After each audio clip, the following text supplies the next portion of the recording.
Back in 2013, the Dragon Ball fandom reawakened from a long slumber as the Dragon Ball Z Battle of Gods movie made its hype and debut. The Dragon Ball movie itself continued with Dragon Ball Z the Buu saga left off and introduced a few new godly characters, and most importantly, gave our boy Goku a brand new transformation to kickstart the next generation of Dragon Ball. That form was Super Saiyan God. And what I will say right now, when I first heard about this form, when I saw it as well, I was actually very interested. Super Saiyan God. How are Saiyans linked to gods? Teasers going years back to the legend of the first Super Saiyan God, and it all started to tie in nicely. And the movie of Battle of Gods itself was a true success in my eyes. To get Dragon Ball Z back out there for old and new fans to equally enjoy. Super Saiyan God, with the design that stemmed away from the over-the-top designs, keeping it just like Goku's base with the addition of the fiery godly aura and hair, and giving him a leaner look. Although I was more of a fan of the bigger jacked up versions of Goku to emphasize his training over the years, the lean style made Super Saiyan God stand out from the other forms, and added a ton of new potential and godly power to Goku, which he obtained through the Super Saiyan God ritual, and could now use divine level energy. The form appeared to have a bright future, almost as bright as its look. But with that being said, what the hell happened? Why has the Super Saiyan God transformation become a disgrace and a flash in the pan? Well, you're about to find out.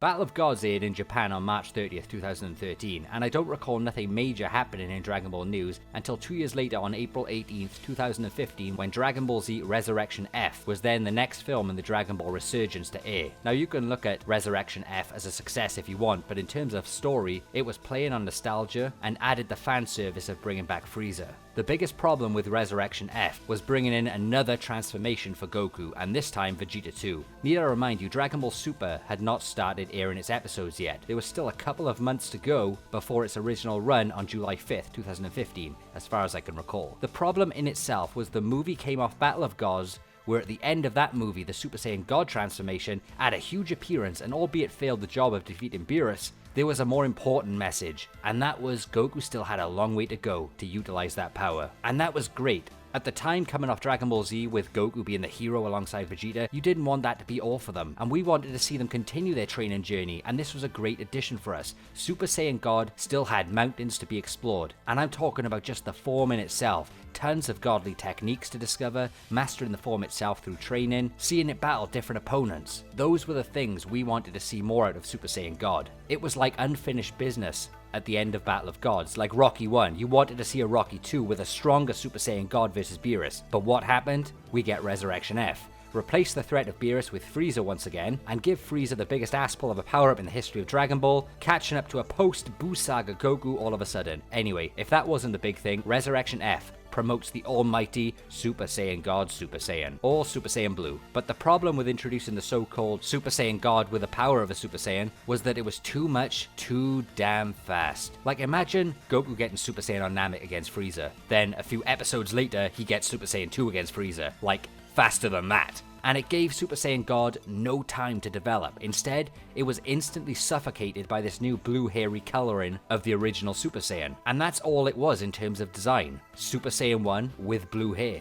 But of course, the blue form is much stronger than Super Saiyan God, all after Whis' training, and this was a huge mistake because we saw no progression of Super Saiyan God at all. Instead, Goku and even Vegeta now are wielders of blue, and we as an audience are just there made to accept the fact now that they can do that without getting us to witness much of their struggles or growth. The fact Goku hated achieving the God power in the Battle of Gods movie the way he did was a brilliant show of development for his character and sparked a motivation in him to achieve that power on his own, which I liked as a fan, and the battle with Beerus was such an adrenaline pump. Instead, with Frieza's new golden power stated to be even higher than blue, it meant that Frieza, of all fighters, would massively triumph over that fantastic new Super Saiyan God transformation that helped resurface Dragon Ball from its slumber. That fiery red form, now lost in the shuffle, now being overshadowed by blue indirectly. It's now a memory of the past, and it didn't even have time to shine properly.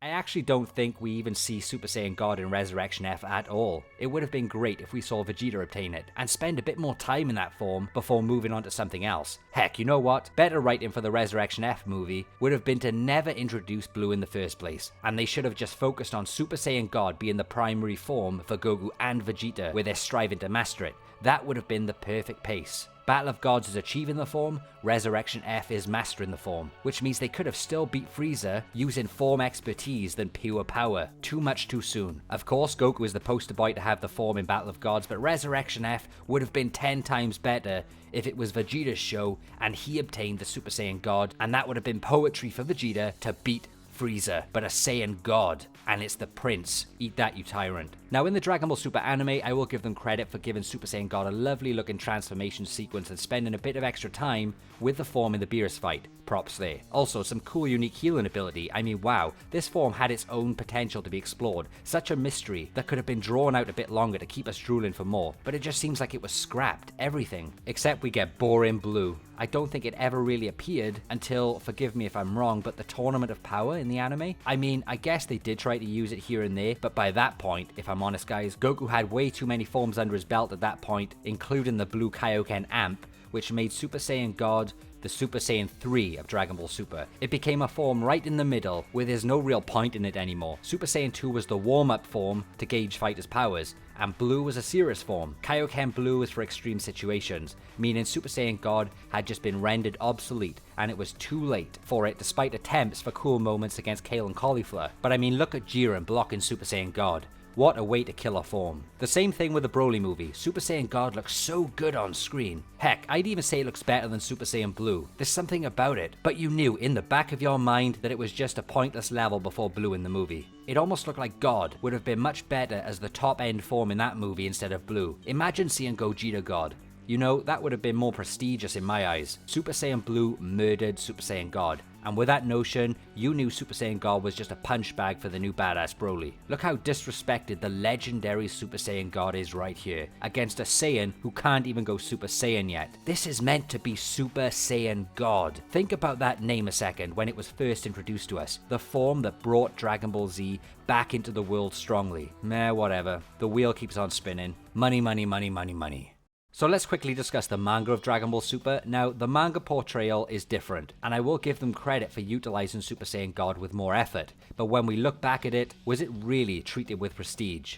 I mean, how we portray the anime will always transfer over to the manga in how we feel about it. I mean, look at this. Chapter 4, Super Saiyan God appeared. Chapter 5, Super Saiyan Blue is introduced. You see the problem there? Within a chapter, 2 God transformations have already made Goku and Vegeta's forms a cluster. In the fight against Hit, nobody really cared about Super Saiyan God because the hype was already spawned to see Super Saiyan Blue in action. What a counterproductive move. Next, in the Goku Black arc, they try to have Vegeta surprise Goku Black by remaining in Super Saiyan God while he switches to Blue for the instant hits. But the problem with that is, they are still making Blue the prime win condition, where Super Saiyan God is just there, waving at everyone. And as soon as perfected Blue came along in the manga, kissed Super Saiyan God goodbye once and for all. And it only gets worse for Super Saiyan God. You get the obstacle that is Ultra Instinct. And now, on Yardrat, Vegeta has his new spirit control. You know there's going to be much more. Super Saiyan God has just been kicked into the dirt along with Super Saiyan 3, where both of those forms can now hold their hands, realizing how bad they've been treated. There's probably more that I could cover, but I'll leave it there. In a nutshell, Super Saiyan Blue murdered Super Saiyan God. Too damn much, too damn fast, too damn soon. And not enough time to let Super Saiyan God expand and grow and staple itself in history with tons of cool, meaningful moments. If it was me writing Dragon Ball Super, I would have kept Super Saiyan God as the pinnacle transformation for Goku and Vegeta all of the way up to the Tournament of Power, where Ultra Instinct would be the only means of surpassing it. I have a ton of questions to ask you guys today, which I can't wait to hear your answers below. Firstly, tell me if you're a fan of Super Saiyan God or not, with a reason.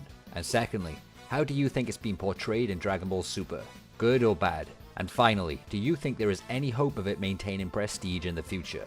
Or do you think it's too far damaged or useless now compared to what we are getting introduced to in Dragon Ball these days? Whether you love Dragon Ball Super or not, I feel a lot of it has to do with the money and the merchandising.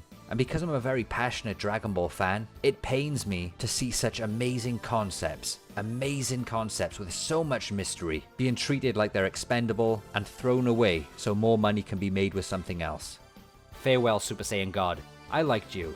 You will always remain in my memory as the form that had incredible writing potential, and one of the most mysteriously divine concepts that went back to the Saiyan history, but now you're nothing more than an old toy in Sid's bedroom.